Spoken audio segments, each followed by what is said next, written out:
So good afternoon, everyone. Welcome to this Workforce Wednesday webinar. My name is Kirsten Bayer with the Illinois Center for Specialized Professional Support at Illinois State University. Um, Thank you for joining us this afternoon. Today's topic is going to be over WIOA Title 1B, performance policy updates, and PY 2024 local performance assessments. We are joined by our performance team at the Office of Employment and Training, Mark Burgess, Paula Berry, and Ray Al-Amin. And so we welcome them for presenting on this presentation today. Thank you for joining us, all of you who are attendees. We are on the Zoom webinar platform. So that means that you do not have your camera or your microphone. However, you can participate via the Q&A and then the chat.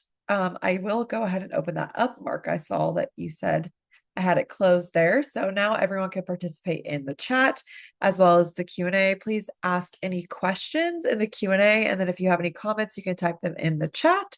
At the end of the call, we will open up the microphones. If you would like to raise your Zoom hand, we will call on you, give you your microphone capability back, and then you can have that open dialogue with the OET performance team. We are recording today's webinar, and that will be posted on Illinois WorkNet as well as our Illinois Workforce Academy website. The URL for both of those will be in the follow-up email that you will receive tomorrow from Zoom, as well as a follow-up survey. Oh, I apologize that there's a lot of echoing. I don't know if Mark, you're hearing echoing on my end, but no, okay. And you will receive that follow-up email tomorrow, and then also a follow-up survey from the WIOA Professional Development Committee, where we have local and all four state partners represented. And so we welcome that feedback on that survey as well. And then if you have any questions regarding today's presentation, you can feel free to type those in the chat directly to me, and I'm happy to answer those. And then I will put the slide deck from today in the chat here momentarily for you all if you would like to download that. It will be on the website as well, but just so you can follow along, or if you would like to have it right away. And then I'm going to just launch our beginning polls that we do for the performance webinars. So the first one is, where is your local area? And then the next one is, what is your role in the WIOA system? And so I will launch both of those now, and you should be able to scroll and answer both of them simultaneously.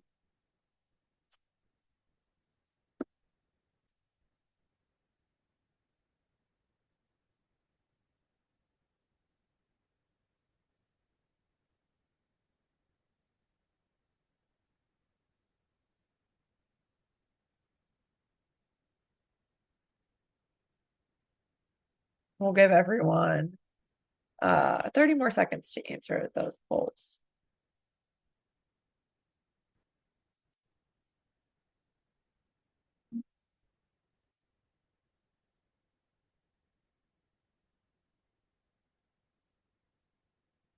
All right.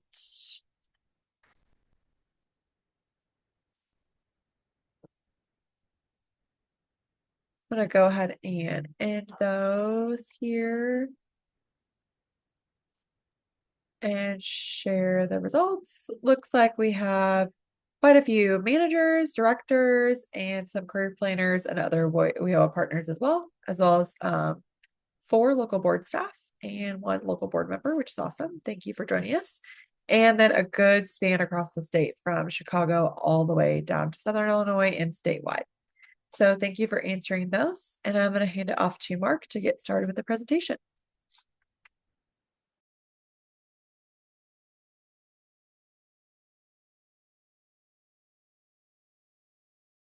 Yeah, thanks, Kirsten. Sorry, I was typing.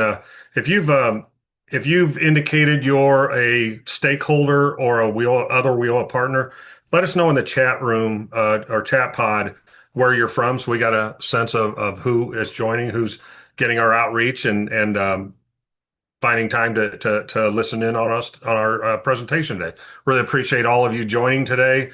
Thanks, Kirsten, for hosting and facilitating our work. We'll move on to just share again our team here at OET with the performance unit. April Bernard's our manager over performance and reporting. Paula is our specialist around performance. You're all familiar with her over the last 18 or so years. And Ray, I think many of you are becoming familiar with him. He's been around almost 2 years now. So, got a great team here. I'll be handling most of the presentation, but they will be here to help assist with any responses to questions. Utilize the Q&A chat rather than the chat. If you have an actual question, we can see that. We'll respond to it either by typing in a response or I'll respond to it verbally. If you have just a general comment, you can use the chat for that, but we'd like to keep all the questions in the Q&A so we can assemble them into a formal Q&A document later and share those for those people that were unable to join live today.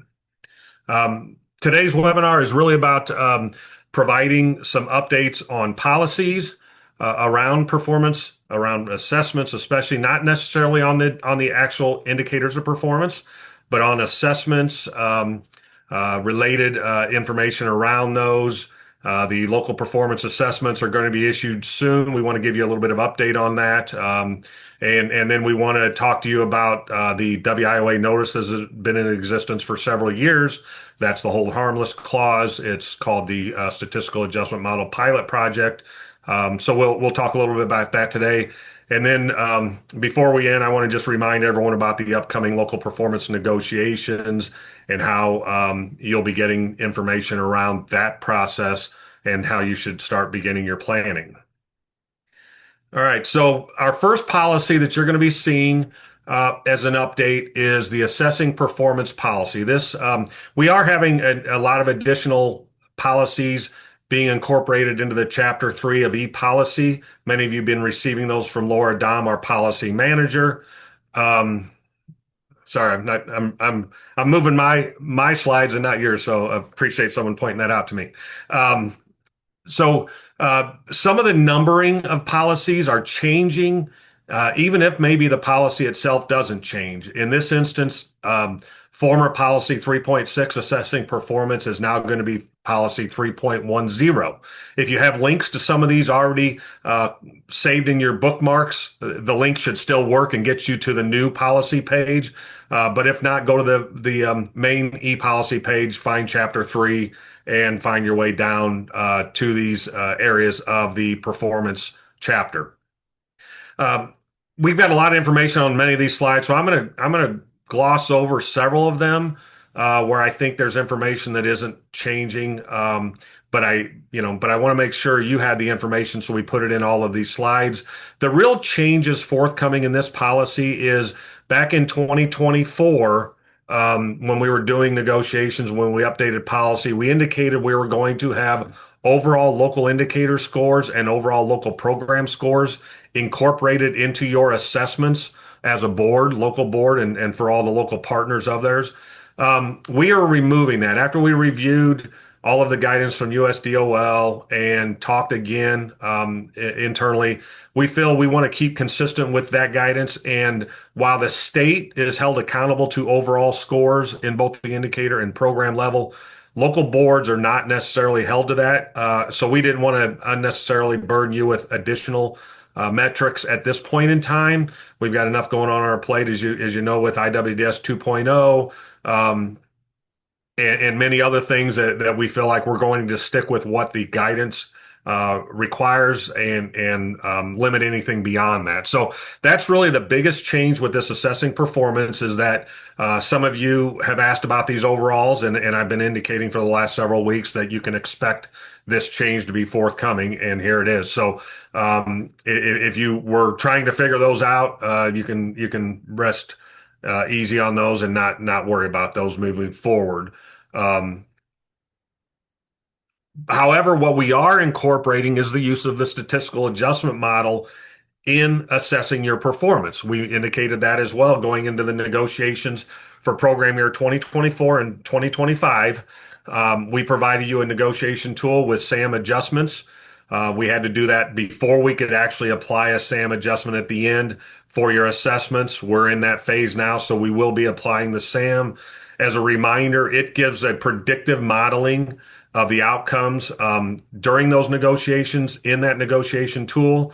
It compares actual participant characteristics and economic conditions at the beginning that were predicted, and then it looks at them at the end of a program year. And this is why it takes so long for us to provide you outcomes in a formal manner. We don't get our outcomes from USDOL till well after the end of a calendar year, which is obviously multiple months after the end of a program year. So we have to wait for their guidance and their issuance of state outcomes before we can really move forward to ensure there's no changes. In the past, you've seen where we've not assessed something like the MSG measure because the states were not held accountable to that. But we didn't know that until DOL saw all their data and determined that it still was not efficient enough and have enough quality to it to assess a particular measure. So we want to wait to get our assessments before we give you your assessments. Part of the SAM is really dependent on all of you, your career planners, everybody ensuring that you get your data into the system before we submit annual reports to USDOL. And we can see over the years that sometimes we see differences in the metrics from the IWDS outcomes to later because people have delayed getting information into the system, especially those educational outcomes where maybe you don't get them in until late September or early October even, and we've already submitted. So we really ask that all of your staff are on top of things, getting information into our new system, IWS 2.0. Hopefully everyone's becoming familiar with that. I know we've been doing a lot of work in hypercare to help address some of your concerns with that. We'll continue to do that. And hopefully we'll get to a point here shortly where those questions have all been answered and you can operate smoothly within the new environment. One of the things that the SAM does not do that we always want to remind you is take into account characteristics of a participant that occur after enrollment. This is because the SAM and our reporting to USDOL generally applies only to characteristics that exist at program entry. So we know that's been brought up at times from some of our local partners. IWDS 2.0, thankfully, we'll be able to track those changes after participation in enrollment. We still won't be able to include them in our submission to DOL, but they at least will be available for you to do good career planning, working with your participants, understanding their needs, and setting up a course of action for them to be successful.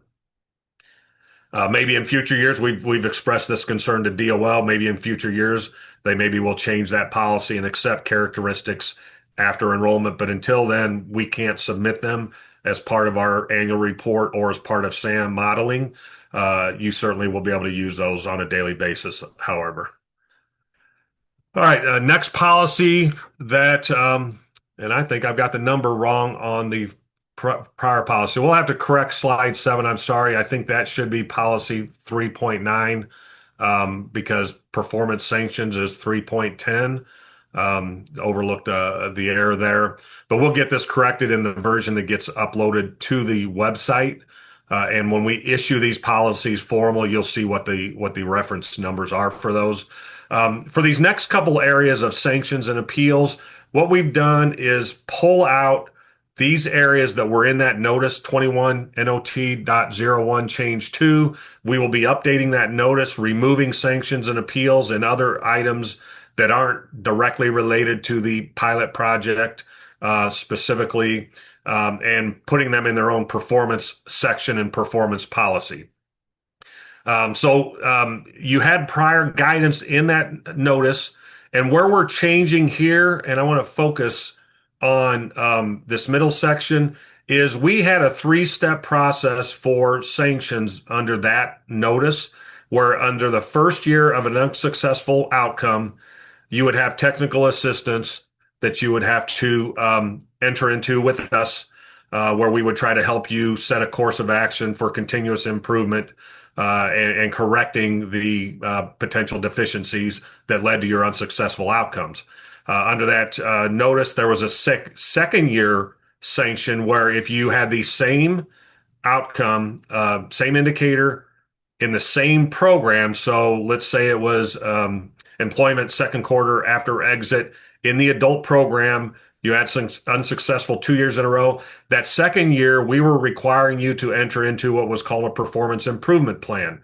We are nixing that, taking that off the board as a mandatory second step of sanctions, consistent with DOL and WIOA guidance, and making that an option for you as boards, for you as local partners to come to us and say, hey, we think this is a good idea. We've renamed it as a continuous improvement plan.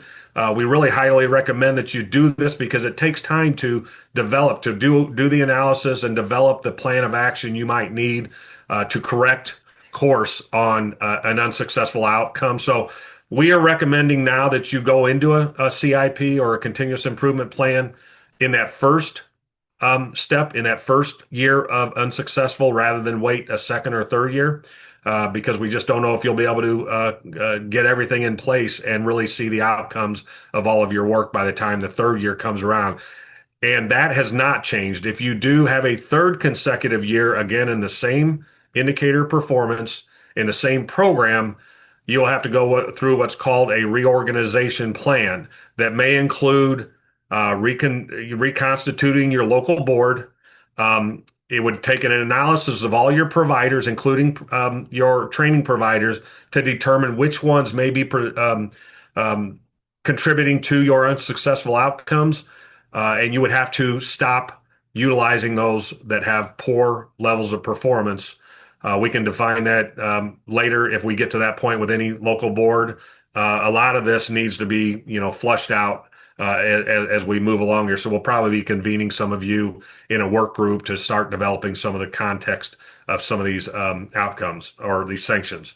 And then the last thing is if the governor, they do have the option to impose additional sanctions for that third year of consecutive unsuccessful performance. So hopefully that becomes clear on what the sanctions in. Again, the former PIP or performance improvement plan is now a CIP, continuous improvement plan. It's non-mandatory, and we recommend you start it as soon as possible. And at any point in time, there's unsuccessful, whether it's first, second, third year, technical assistance will be a requirement to ensure that we can help you course correct and get moving on a path to continuous improvement. All right.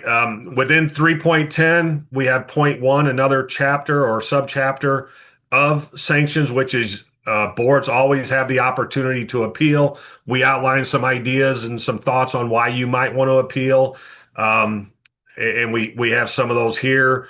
If you think the calculations are inaccurate, not consistent with your calculations internally, you can come to us with an appeal. If you think the data is inaccurate, you can come to us. Or if you think we just assess you inappropriately in some way, you can come to us. There are a couple areas where we won't let you come in for an appeal. The purpose of having that is that we work closely with local partners to come up with a SAM framework. We have to be consistent in most areas with the state framework that DOL has provided us. And so there's a lot of discussions have gone on to develop the SAM framework. Once we have a negotiation, we cannot change that SAM framework when we go to do assessments. So it's beyond the time frame to try to ask for a change in the statistical adjustment model. The other area where we won't entertain an appeal is if you have not entered the information into the reporting system in a timely manner. If it's lagged enough to where it didn't make it into the report in September when we submit the annual, we will not entertain looking at that again. We'll help you correct that. We're here for technical assistance. It just is being fair to the system and all of us that you do your work locally to get things in timely, complete, and accurate as we have to from a state perspective. Sorry. I'll try to do better on keeping these slides in line. Appreciate the reminder there.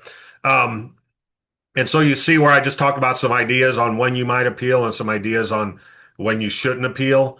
The one way we're going to start this is an informal conversation or informal conference. If you feel like you want to discuss your outcome, we ask that you just contact us at the Performance Unit of Office of Employment and Training. Let's sit down and discuss, set up a little webinar meeting format to go over your concerns. If we can come to a resolution, if maybe we have calculated something incorrectly, then we want to correct that. And it may be something that affects other LWIAs. So we want to look at it from a holistic perspective across the state to see if it was only your performance or all performance that was affected. So we just want to look at that informally, correct it if we can, and reissue assessments if something of that nature has occurred. If, however, informal discussions don't reach your successful expectations, you can formally apply for an appeal to OET. That goes to management, not just the performance unit. We'll bring all of our managers that need to be involved in that discussion into the discussion to listen to your concerns, provide the state perspective, and come up with a summary account of the conversation and hopefully a resolution. If you want to appeal that third year of unsuccessful performance sanction of a reorganization, we would recommend you just go straight to OET management for that. At that point, it's probably beyond us in the performance unit having an informal conference to talk about it. But that is an opportunity. And then finally, if you're still looking for a potential appeal that OET has not been able to address to your satisfaction, you can appeal to the Department of Labor, Secretary of Labor under WIOA guidance. Quick question in the Q&A, the due dates for entering data for MSG and our credentials. In keeping with policy, everything should be entered into the system within 10 days of occurrence or knowledge of occurrence. So once you find out an MSG has been earned or credentials been earned, the career planner should be entering that into the system within 10 calendar days. That's been a long-standing policy. It's something we remind you of on a regular basis. And so we don't want to wait until, we are at our last step of submitting final reports quarterly or annually for someone to start entering things because it may be missed. So we know there's a little bit of leeway right now with iWITS 2.0. We're going to continue to provide you technical assistance, hypercare in the daily hypercare chat room. Please utilize that if you still have questions on 2.0. But we still want to keep to that 10-day period of where you should be entering everything in the system upon knowledge. Probably the one we see most lagging are the MSGs, where early in the year, even midway through a year, we don't see a lot of the MSGs that we think should be getting earned and entered into the system. And then all of a sudden come May, and especially in June, we see a lot of them be entered by career planners. Those should be getting entered when they're earned. And if you're in a one-year program, you're earning MSGs throughout that program, not only at the end. So we should see a little bit more activity.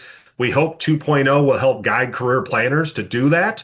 And we'll be monitoring that from a perspective of just seeing if we still see the trends of late entry of those MSGs or credentials or any other information related to participation by all of your participants. So just remind everyone that that's really the guidance that you should follow is 10-day notice of getting it into the system. We submit final annual reports in mid-September. We have to have them in to DOL by the end of September, but we don't want to wait to the last days in case there's some errors or system issues. So we try to enter the annual reports by mid to the third week of September. Quarterly reports occur the 15th day of the second month after end of each quarter. So for example, program year 25 just ended on June 30th. That's fourth quarter. That report is due to DOL by August 15th.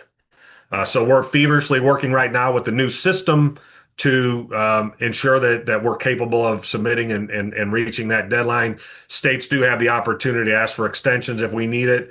In this instance, with a new system, that might be something we entertain. But we hope we can get a lot of these concerns of yours addressed in 2.0 through hypercare, and maybe we can meet the deadline of August 15th without a request. So we still expect all of you to get your information entered in the system as quickly as possible. We'll give you some more guidance on, that kind of that soft 10 days that we have right now with the deployment of the new system. All right. Let's jump to just a couple examples real quick of how performance is looking with the SAM adjustments. What you see on this screen is a hypothetical um, assessment where the SAM adjustment was 2.7% negative, which if you've been participating in a lot of the webinars, Andy Blank, Brian, Richard, and OET have provided on the SAM over the years, a negative adjustment is actually a good thing because it reduces your negotiated level of performance. And you can see that here. If it's a negative adjustment, it takes your negotiated level, in this case, 76%, down 2.7. So your actual adjusted level performance, which you will be assessed against, is 73.3%. So hopefully that becomes clearer when you see it here on paper.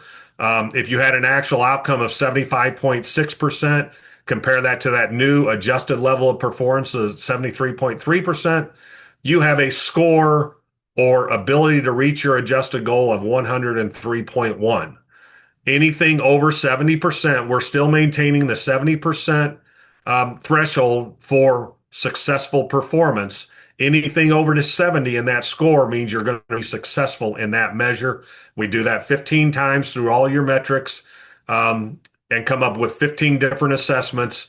And all of those to be successful for that program year, all of those have to be above 70.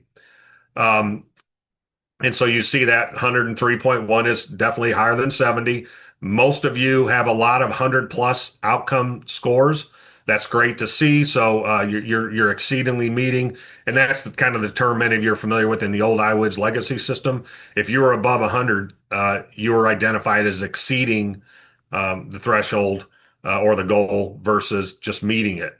Down here at the bottom, the last note is if we had assessed this without the SAM, the score would have only been 99.5 because, again, the negotiated level was higher than the adjusted level, and the calculation would have put you at 99.5% or a score of 99.5. It's still successful. It's just not as high of an outcome score as it was with the adjustment.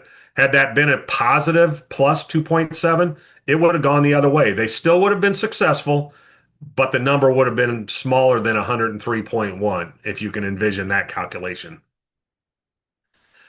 Here's another example where, in this instance, a local board was unsuccessful after adjustment, but had they not had an adjustment, it would have showed success. So this is looking at median earnings versus a percentage-based employment metric that was shown in example two. Work out the same calculations. This time it's a positive 822. Add that to the negotiated level of 6,300. You get an adjusted level of performance of $7,122. Their actual outcome would have been 4,700. That doesn't change with SAM adjustments. Actual outcomes are actual outcomes. Divide those 4,700 by the adjusted level, and you get 66%. Take that down further to the score, and the 66 is not greater than equal to or greater than 70. So they did not meet performance in this instance because it was below 70. It did not meet the 70% threshold. Had we done the former assessment without SAM, their percentage would have been 74.6 and they would have succeeded in prior years leading up to PY24 when the SAM is now being implemented.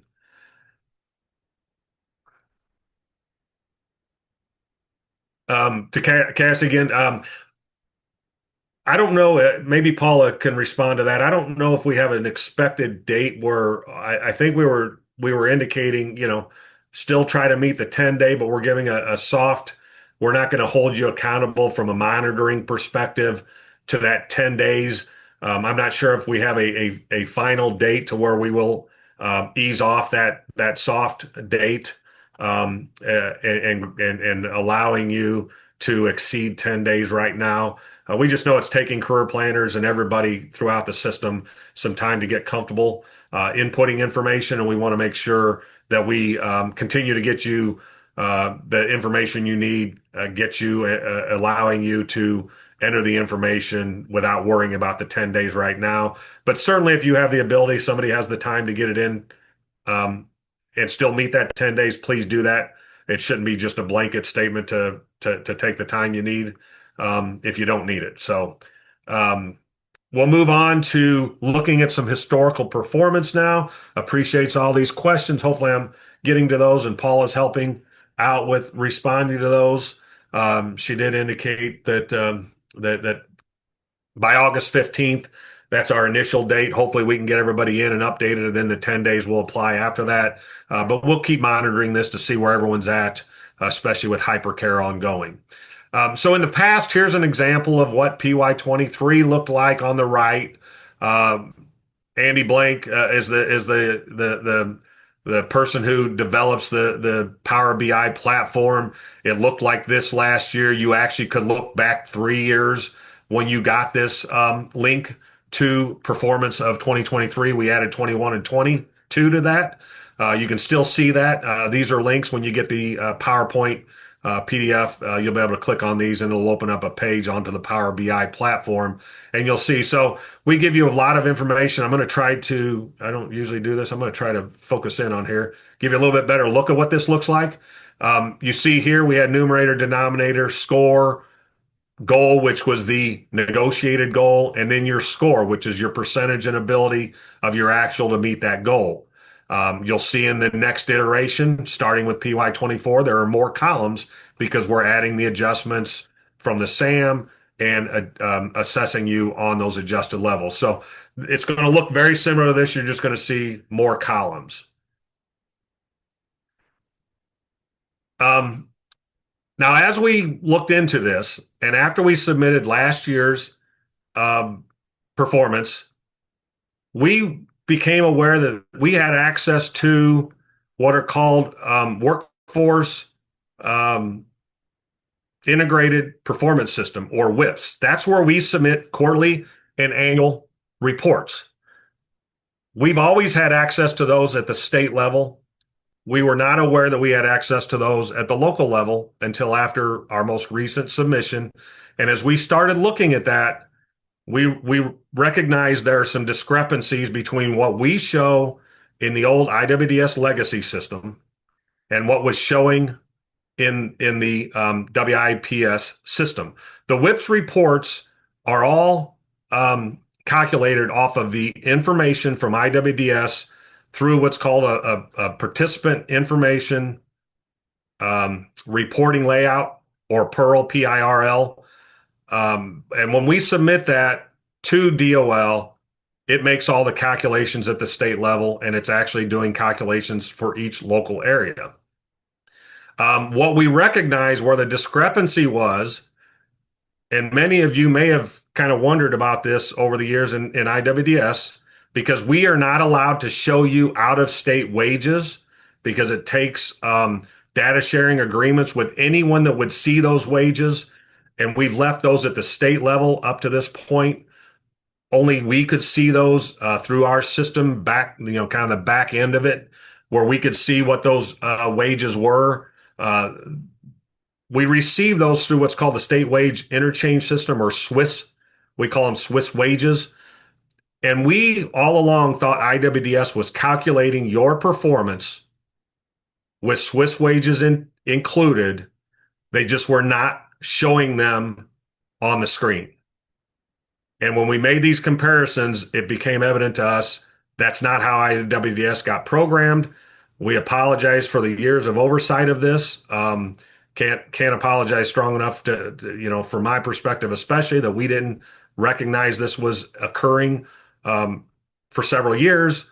But we are going to correct that. So just want to first make you aware that we did find this discrepancy as we were looking through and starting to prepare for your PY24 performance assessments.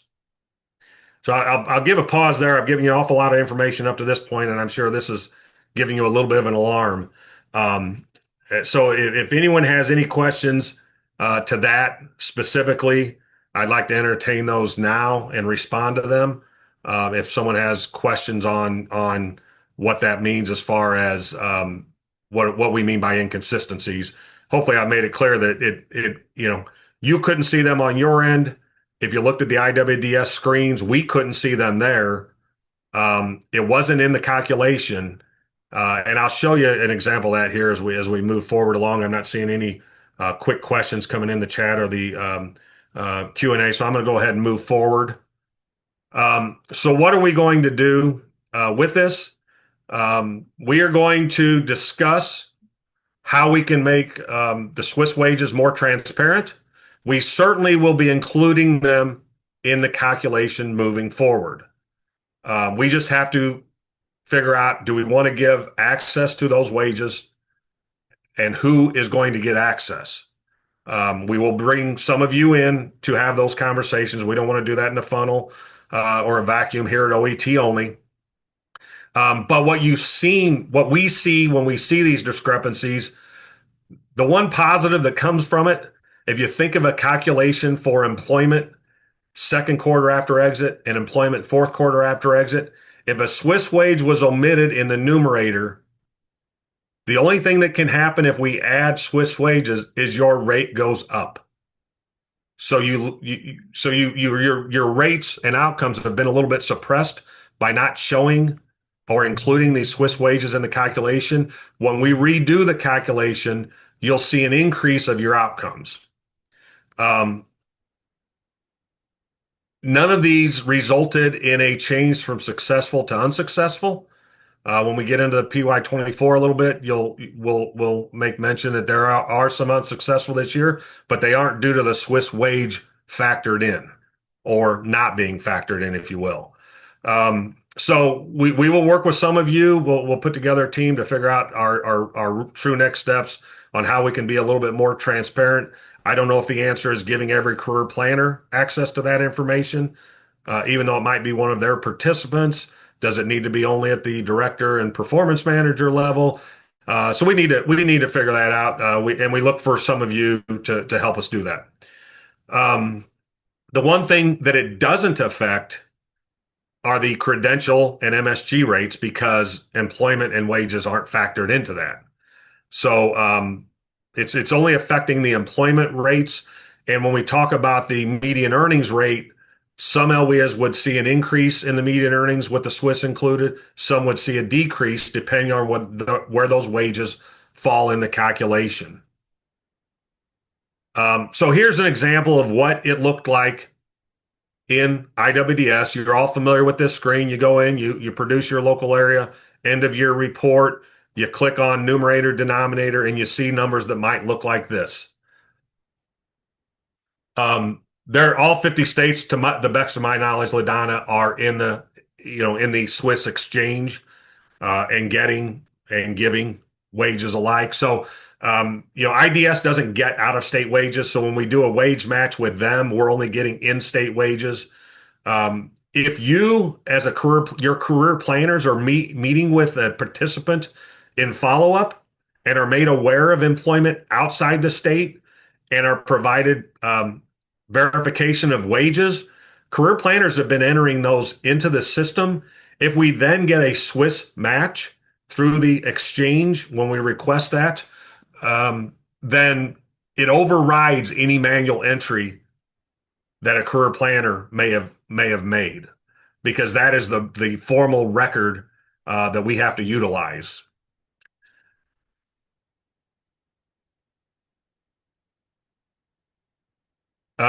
So Cassie, to the fact, what we were we were not able to see the wages direct. If I can get this, and Paula may be able to jump in here. We saw the same line items that you saw, and if you remember, if you went into that screen, it would have a Y or an N, which would indicate you had wages that weren't brought in from IDES. And in some cases, you would see a number. That means something was entered manually. In most cases, you would see only a zero. And that's what came from the Swiss exchange. If you saw yes with a zero, there may have been wages. There certainly were wages. We just didn't see them, nor could you see them. I think the difference is we saw every line to do that. Not all of you saw every line. You only saw the calculation. We will certainly do our best to again be transparent. I think we have to have discussions with you before we can really answer that as to what 2.0 is going to show. Part of this is always keeping private information private, and in instances where we shouldn't be showing participant level data without appropriate agreements, we have to respect that and reflect that in our report. So we'll have to, provide examples of that, and when maybe it's not appropriate, and we still have to suppress something. But again, I think you all will be a great help to our conversations around that. So to this screen, I'm just pulling out the adult as an example. Here are some numbers that were used in a calculation. Um, and without asking you to remember all those numbers, I'll show you what changed in the WIPS report comparison. If you look back, the employment rate numerator for WIPS is showing 31 people had wages or employment, whereas I was only showing 30. That means one person's employment and wages came in through the Swiss exchange. In our system, IWDS legacy was not capturing that. So the percentage to the far right was not reflecting that. And you see that in the 69.77. Once we capture it in the next screen, that jumps up to 72.1. And like I said, unless there was a delay and serious lag of information going into IWDS, the only thing that can happen with bringing Swiss wages in is that this number goes up in the numerator for both employment rate second quarter and employment rate fourth quarter. And you can see that also in the fourth quarter. WIPS is showing you 41 employment records, and was only showing 39. So that's the differences. That's the discrepancy between the two systems we've identified. Taking that a little bit further, the wage rate, here's one where it really got affected by what those wages were when they were brought in. Even though there might have only been one in this case, one, it must have fallen on one side of the line to push the median earnings rate from 10,900 down to only 9,600. So there was a big gap with such few participants, a big gap between that median number that got pushed downward. The green ones mean they were consistent for credential. And for the denominator of measurable skill gains, we think, again, a discrepancy in either of these educational rates is because of lag of data getting into the system in a timely manner. Here we see in IWIDS, we only had 29 MSGs recorded when in fact there were 31 once the Pearl was received, um, which means there were some other data lagging issues there. Why WIPS would show more? It's like this is one we need to look at further. Uh, was something backed out later? Because again, you would think the number would only go up here as well, but we are seeing instances where the number went down. We also think potentially the old IWIDS legacy system and the WIPS system are taking information from the Pearl and evaluating it in different ways. So we again need to look at that. We'd love to have some of you participate in figuring out why we're seeing discrepancies even in the educational numbers. All right. So what's next? So we found some discrepancies. Again, apologize for those. But we want to move forward. We want to include you in that process. What's next? We will be including Swiss wages in your PY24 assessments when you see them. So the outcomes, especially of those employment second and fourth quarter after exit numbers, will be higher than what you expected as far as actual outcomes. The other three metrics could go up or down depending on the comparison to what old legacy IWIDS was showing compared to what WIPS, the WIP system with DOL, is showing. We are going to include those in your negotiation tool so that you have current and accurate data according to DOL's calculations. We will be updating the notice. As I mentioned previously, we're taking sanctions out of that. This will just be a performance application of sanctions policy or guidance, meaning we're going to continue the hold harmless clause that should have expired this year. We're going to apply that to 24 and 25 because of two things. One, we need time to really look through this and do the assessments and feel much more comfortable about the calculations at the end of the day. But we also think it only fair that you not be held accountable when the negotiation tool back in 2024 and 2025 did not include those Swiss wages in the actual outcome data. So you were provided, discrepancy in your data prior to negotiations that could have affected how you negotiated, regardless of whether it could have increased your number or not. Doesn't matter in our minds. We want to take accountability and not have you take the accountability. So we're instituting the hold harmless again for PY24 and PY25 because we've already negotiated those rates. We will continue to do the calculations for assessment. You'll see those when we issue those. We just won't hold you accountable to sanctions. We hope, however, if you have a low outcome in your mind, or if we feel like you should maybe be seeking assistance, we hope you do come to us looking for technical assistance. It's just not going to be mandatory as outlined in policy with this exception going in place. Come PY26, we'll incorporate all sanctions with the assumption we've got this all kind of figured out and we all feel comfortable the system is calculating everything appropriately moving forward. All right, so I see a few questions. I can't say that this has happened, Lisa, to other states because we know this was primarily an issue with our system calculating the outcomes. I don't know that other systems had that issue. We can certainly reach out some of our other state partners that we communicate regularly and ask if they've seen that or maybe they saw it and corrected it in a timely manner, and get any other feedback from them. But I can't speak to whether other states saw this. I'm certain, that other states some states are still building this all out, still don't have a negotiation tool. We continue to get praised for a lot of the work we've done here in Illinois. A lot of that is because of the work you've done to help us along the way. I feel confident outside of this, we've been doing a good job of things. But I just can't speak to those other states, and hopefully we can get some input from them as well. Um, from a PY25 outcome perspective, I don't know if we have an answer to that yet, especially with with all the other hypercare going on with 2.0. I have not seen the actual 2.0 calculations. However, right now the only thing we have to rely on is the iPad system, which was calculating off the old system. So we have to work towards getting updates to iPads to link to WIP, or I'm sorry, to iWIDS 2.0 to include WIPS calculations and Swiss data. So, eventually it will be in there. I just don't know exactly how long that might take for us to get those outcomes updated.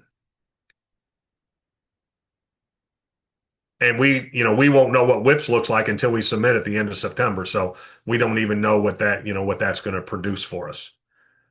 I'm going to go to the next screen here, and again, appreciate all the questions coming in, and hope you're understanding things a little bit better as we go along. Appreciate the comment, Cassie, on our thinking with the hold harmless.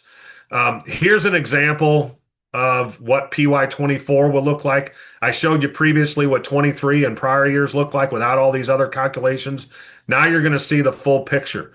PY24 will have Swiss wages incorporated. So you see the 31 in this example versus the 29 that was, or 30 that was part of the calculation screen we showed before. Here's where we show you what you normally would have seen on the left side, but we go in and take the calculation of the Swiss, I'm sorry, going to get all my acronyms mixed up today. Um, the SAM adjustment is now being calculated on the right side, giving you an adjusted goal and giving you the adjusted score. So you will see here, if you are anything 70 or above, you're successful in your performance. We do anticipate two unsuccessful, even with Swiss wages added. We don't think the Swiss wages changed the unsuccessful. We don't think they were successful prior to Swiss and then unsuccessful with Swiss. So, but it's the hold harmless clause. One of those we've been in constant communication with over the last several months with their knowledge that they knew they were, having some struggles in that metric. And so we want to start or continue working with them. We might want to reach out to some of you that have the higher adjusted scores and say, what do you think you've been doing from a best practice perspective that we can share with our other local partners that they can maybe consider in new policy, procedures, processes, what have you, to maybe increase their outcomes, especially during this, this next few months of trying to understand all these differences that have occurred historically. So this is what it's going to look like. You're going to see this for all your metrics. The next page is going to be familiar to many of you who've been following along with Andy and his adjustments. We've shown this in webinars. Andy's showing this in webinars at the annual conference summit. So this shouldn't be new in any sense in that nature, but we are going to show you all those calculations from the statistical adjustment model so you can see how the adjustment factor is calculated. And then in this case, we show you that adjusted score again. And this one's different than what the other example was. This is coming from PY24 calculations. Sorry, WIOA1, that I used in an example. You did well, so I left it on this page without thinking about asking you ahead of time. So all of you in WIOA1 appreciate you not giving me approval, but giving me approval, if you will, to show your example here. Okay, so those are the screens you're going to see. You're also going to see some of this show up in your negotiation tool. We're not going to go into negotiation to that depth today.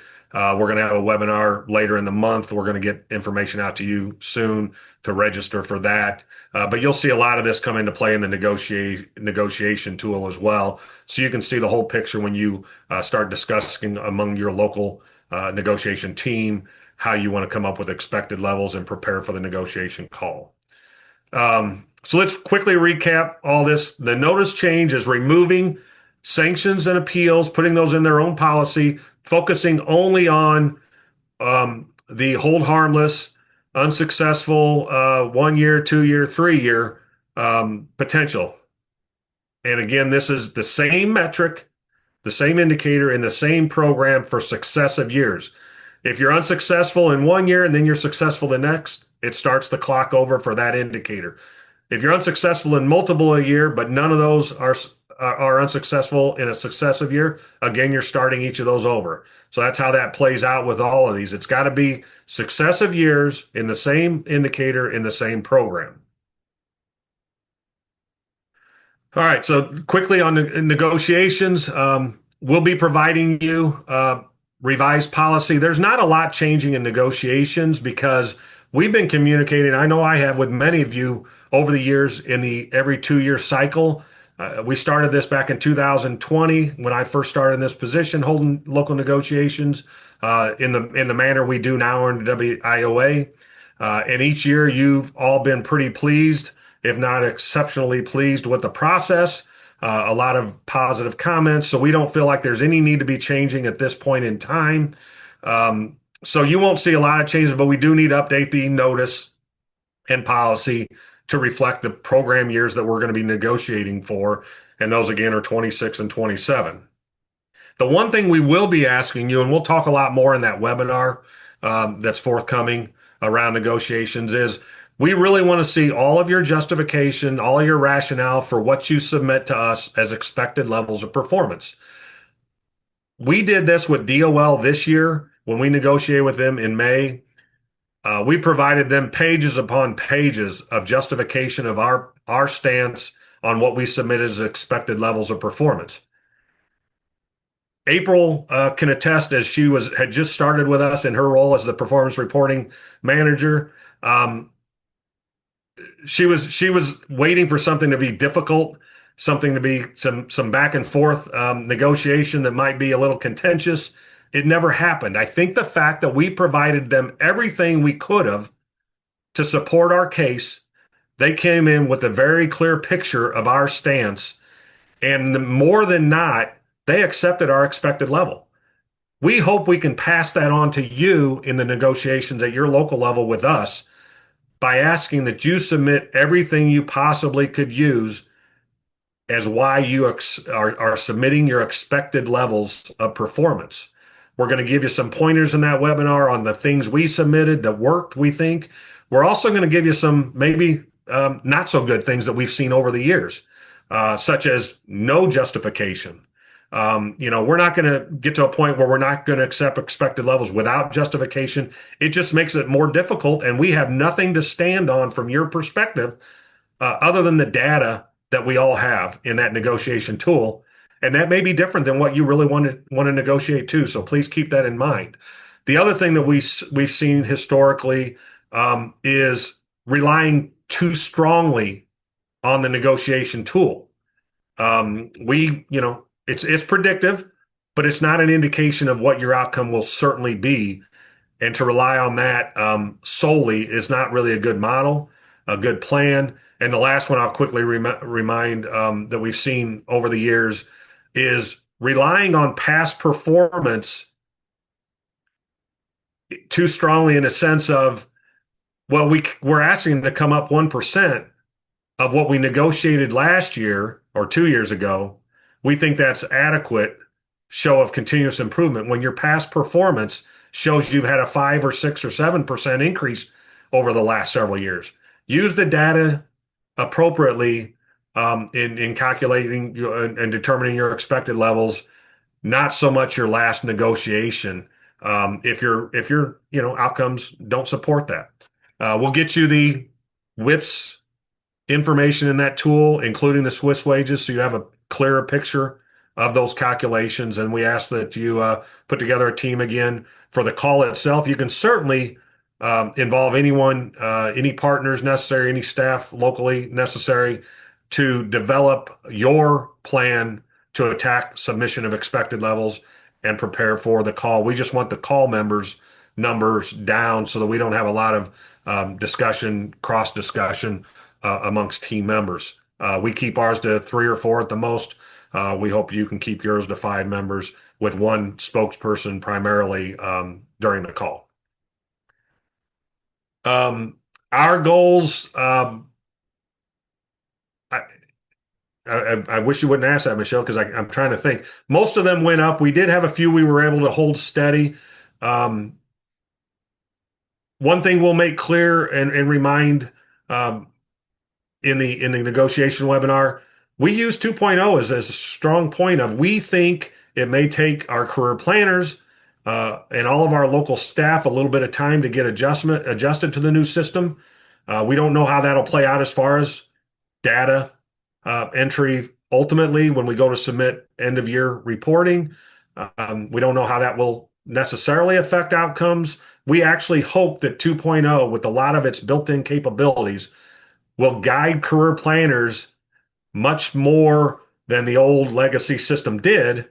But we still said, can we start slow on 2026 negotiation and show continuous improvement into 2027 with the expectation people will be more comfortable, more familiar with the system and be able to address all the needs of reporting as the new system will require. And we think that helped us. We do have some differences between 26 and 27 because of that. And that's allowable. We did that with some of you in the last round of negotiations.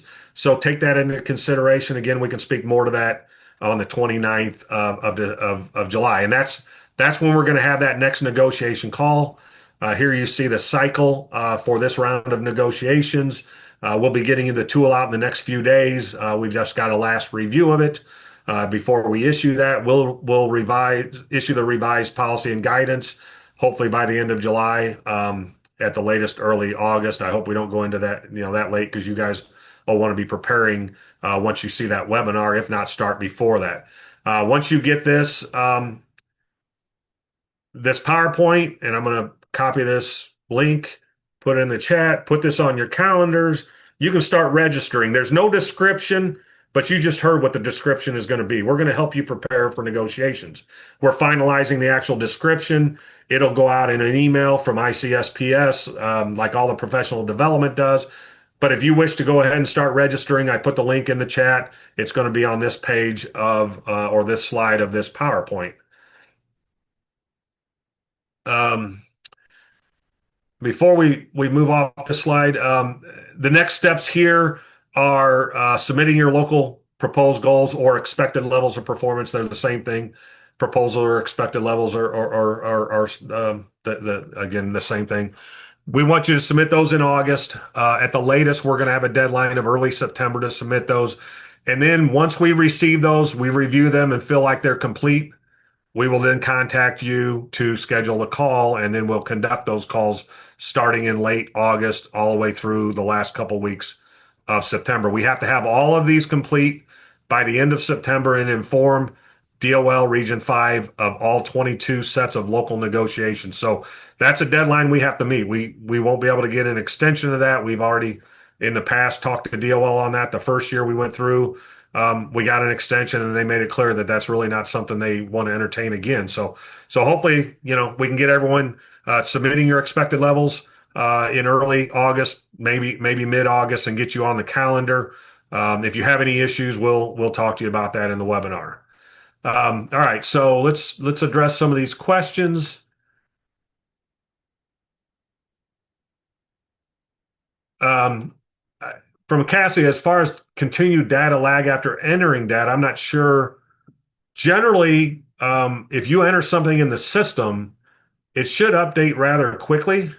I don't know if anyone from SIU is on the call today to know, if there's like only a once or twice a day update that will occur.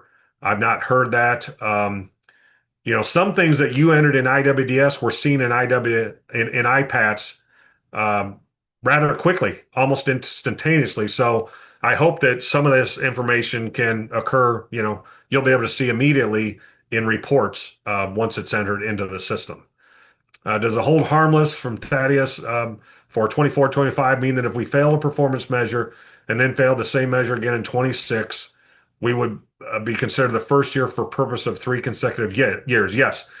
Everything will start over in PY 26, Thaddeus. So we're not saying, okay, we're not going to hold you accountable to PY 24 if you're unsuccessful, and we're not going to hold you accountable in 25 if you're unsuccessful in the same measure, same program again. Oh, but if you are unsuccessful in 26 for a third year, sorry, you're going to have to reorg. That's not a fair process. So this hold harmless is harmless from everything. We'll start fresh in PY 26, applying all sanctions as if it will be the first year for all metrics in all programs. Hopefully that helps. Um, some of these I'm answering live, and I should be clicking answering live because to Caroline's point, you're not going to see the question if either we don't type the answer or I don't indicate I've answered it live. And some of these I've answered live, so I'm going to go through them real quick here.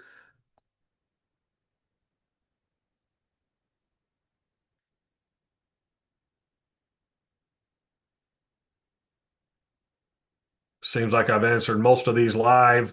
When we do our Q&A, we'll take these questions and we'll formulate a response consistent with what I'm telling you verbally in this webinar today. Kirsten, I'm sorry. Will you please put a link to the PowerPoint again? Maybe someone joined late and missed the first link to the PowerPoint. Like I mentioned, keep in mind that one slide, the reference to the policy on assessing performance, it's the wrong reference. It should be 3.9, not 3.10. Outside of that, I'm not changing anything in this PowerPoint. So hopefully you can move forward with that knowledge. So that's been answered. I think I've answered everything in chat, everything in in the Q&A. Anyone have any other outstanding questions that they feel need to be answered at this point in time? And I don't know if you can open up microphones for that or if they have to type it in, Kirsten. They can raise their Zoom hand and then I can unmute them Okay, if yeah, they please. want If to. Janine has her hand raised, so I don't know if Yes, she's I see that. Janine, you can now talk if you would like.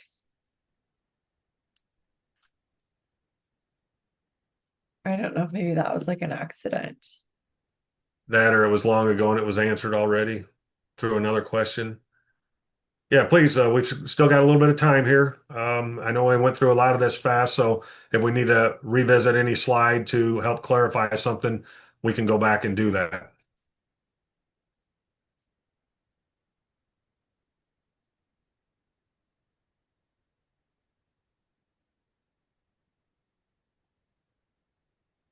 I don't know if Janine, if you're hearing us, or if you can go ahead and lower her hand. Kirsten, does it appear that she actually has? I can hear you now. I'm sorry. Okay, there, great, thanks. Yes. Yep. Did So, I? I'm sorry. Did I have my hand up? yes. Oh, I'm sorry. I tried to lower it down. I Okay. couldn't see. Earlier I couldn't see anything in the chat or the Q&A. I only saw like one question, and you're like, "These are great questions." So I didn't know if I was missing something. No, it was because and I guess it's a two-step process. If I answer these verbally, then I have to indicate that because I didn't type an answer in. So I'm releasing all the questions now. Um, Gotcha. Oh, perfect. No problem. okay, Thank so you. yeah, Christine just asked another question. I'm going to answer live. Will wages be posted in IWDS 2.0 as they were in Legacy? Wages from IDES will be posted in 2.0. Wages from out-of-state employment through the Swiss exchange is what we still have to discuss, Christine, and we'll convene a little work group on that to try and get some local input on how we should do this. Again, keeping in mind, if we make those wages viewable, we have to get shared data agreements with every individual that might see those and provide those to DOL and the Swiss exchange team. So we're trying to figure out one way we might do that to make it easier. But we want to make sure all of you at the director and performance manager level are comfortable with any plan we would do. Is if we release Swiss wages for viewing to one or more user roles, we can make the SDA agreement electronic in 2.0. We've already discussed this with SIU. We're going to do that with all SDAs so that we don't have to keep shifting and paper back and forth and PDFs through the system in emails. Some of that will still have to occur because we have to share those with other organizations, but we think that'll be so much easier. You'll get reminders. We'll get reminders as well. When we go into a system, if there's a new SDA that needs signed, you'll get a pop-up and you won't be able to proceed in the system if we implement this without reading and agreeing to that SDA agreement. We will do that with the Swiss wages if that's the route we take. Um, if we can get it programmed in, we may, and if we decide we're going to share these, if that's the right avenue for certain user roles, we may wait to do that until we have this electronic ability to save again on the electronic signatures through PDF. Um, and so we want to make this easy for all of you as well as us. There's a lot of work for Chris Tylen, Kerry Compardo on those SDAs that allows access to certain participant information now. This would just be a next level of that in order to get those out of state wages. And I'll be reaching out to some of you, or maybe try to get some volunteers for a work group like that. I think we're going to have multiple work groups coming up. I don't, envision we want to have the exact same people on all of them. You all have a lot going on, especially with 2.0, helping your teams. Some of you are regional trainers that will probably be fielding a lot more questions than other people. So I want to respect some of your time. We've got a lot of you that are on the same work groups over and over. We appreciate the time you put into those, but if we can get some new faces that can be helpful to the process, we may reach out to new faces first before we reach out to some of the same ones. but we also know some of you have been part of those that may directly relate to this kind of work. Maybe the SAM work group, many of you have been on. Maybe there's relation to that in the Swiss work or other discussions that we need to have around data and information. So just stay tuned on how we're going to manage this from an OET perspective, and you know, if we don't reach out to you and you got a real interest in being part of those, just email me and let me know. Say, hey, here's where I think I can be helpful, and we'll certainly entertain the thought. Cassie, another question. Can you open up her microphone, Kirsten?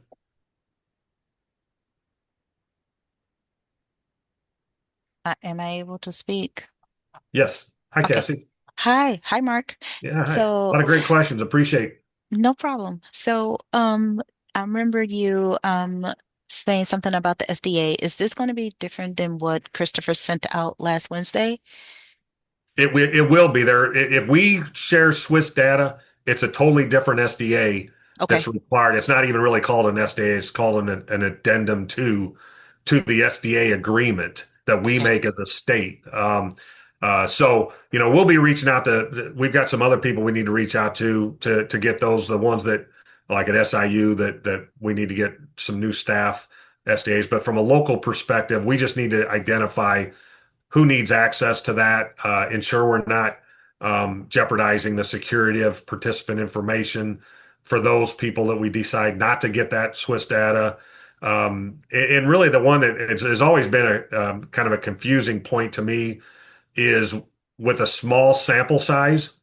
Mm-hmm. Like if there's only the possibility that one participant could have Swiss wages, then it's pretty obvious who that one participant is. Do we Okay. share anything to reveal that one participant would be obvious? See what I'm saying? Yeah. Like when you do analysis of data, you have to have at least 10 is a standard number I hear, and I know Andy's on here if he wants to jump in and talk calculations and suppression of data versus transparency of data. We just have to be cognizant of that, and if that comes into play at all, again, it's not my strong point, so that's why we need some of you. We'll certainly have Andy and Brian invited to these work groups to help our side of the conversation and make sure we all understand what the implications are when we start discussing this. So, but it is a totally different agreement than Okay. what Chris and Carrie is. I hope we can do it electronically. There will still be some involvement by them at our level to receive them or review them, to document them. We get requests either quarterly or biannually from director's office or an oversight organization. I'm not sure who it is that Chris has to submit all the list of SDAs and ensure they're updated. So I'm sure that's going to be something that OET has to be tracking as these SDAs are coming in, even if they're electronic. We'll have to have an ability to produce a report to provide to those organizations that are requesting them, and ensuring that we only have active people. Every year he does that, he finds a lot of people that have not been in the system for months and sometimes years. It seems that we have to decide, do we reach out locally and find out if they're still active, just haven't used it for whatever reason in a long period of time, or does it need to be removed and there's no SDA needed? Because if they're still active and just haven't used the system, but need access potentially, we got to get that SDA updated. So Okay. it'll be a similar process, I think, other than potentially it's an electronic process. All right. Thanks, Mark. Oh, you're welcome. I don't see any more questions in the Q&A or in the chat. I'm going to take that as maybe we've addressed all of your concerns at this time. I know it's a lot to absorb and to take in today, especially the whole Swiss wages and the system. I think it'll become a little bit more evident the effects when you see the negotiation tool, when you see your assessment and you try to make your comparisons to what you thought it should have been, um, because you'll be able to see what was actually submitted to DOL. And so if we need to hold additional discussion, maybe we'll hold some time at the end of the negotiation webinar on the 29th for you to come prepared to ask some more questions once you've had time to look at all these things and see the shift in numbers, especially those numerators in employment, and take a look at those. So stay tuned. Again, we're always here to support your needs and help you understand as best we can all of these variables and all the information. Just a reminder, we've been sharing this slide throughout many of the webinars lately, especially the ETPL, 5 modules, some other sessions before. We're really wanting to kind of consolidate emails so that anyone in our unit with access to a general email can can access that email and respond to it promptly, especially when one or more of us might be on leave, might be tied up in something major that we can't respond rather quickly. In some instances, you see the CEO.oet emails. We really would like you to send those questions you have to the appropriate CEO.oet. If it's performance, IWIDS outages, we want those, or anything else, we want those to go to the performance reporting email. You can certainly CC us, but that way, if you CC me or Paula, but we're not available, maybe Chris or Ray or even Laura with access to these emails, somebody can respond to you promptly. We've done away with the old demand OC email. It was only used for someone, a local board submitting a petition to add a occupation as demand, and that was used very infrequently. Do it doesn't like us having a lot of emails unnecessarily, so we decided to trade that in for the ETPL core and performance reporting. So those are the only two general emails we have now for our unit. If it's an eligibility question, I think I mentioned this recently in maybe our office hours. I think Jim Potts did so well for all of you in his training that you just don't have many more questions. We filled a few here and there. Ray is our lead now on eligibility, and I'm supporting him. Laura helps as well at times. We feel great that we're not getting a lot of emails on eligibility. It means you've all been trained very well through Jim's efforts, the policies that are out there, and I know Laura's been updating a lot of those. But if you have questions with policy on eligibility, please just email Ray and CC me on that directly. If you happen to send it to that performance reporting, we'll see it anyway. But it just helps us kind of segregate out the different questions to the right appropriate recipients for each of these types of issues.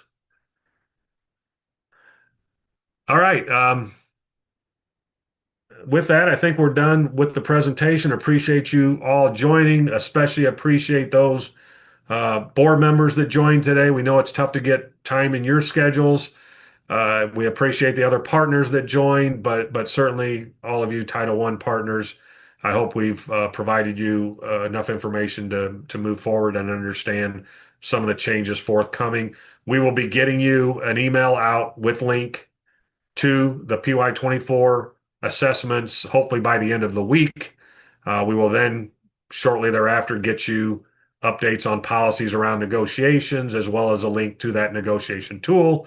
So you will have seen it before you come to the negotiation webinar, and you can come prepared for any questions.